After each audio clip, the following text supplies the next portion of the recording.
Hello and welcome to this checkmate in two chess puzzle from 1878. So the black king looks fairly well defended, lots of pawns still on the board, and the queen nearby and a bishop, but it's white's turn and you can get a checkmate in two for white. Taking the queen with your queen doesn't get you a checkmate in two. The king can move to e5 and you can chase it with the queen, but the king has an escape square. But after that you can mate in three with the knight. Does a reveal check with the bishop, so the black bishop can't take your knight.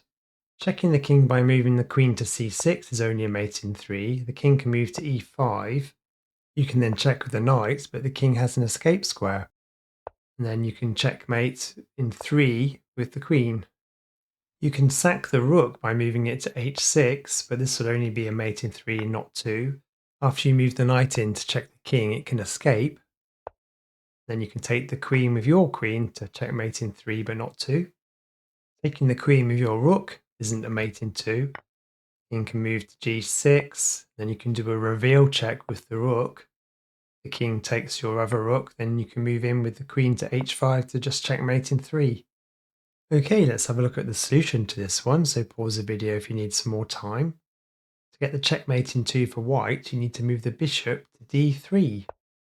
If black pushes the e pawn one square, you can then move the queen to e6, taking it to checkmate in 2. The black queen is pinned by the white rook.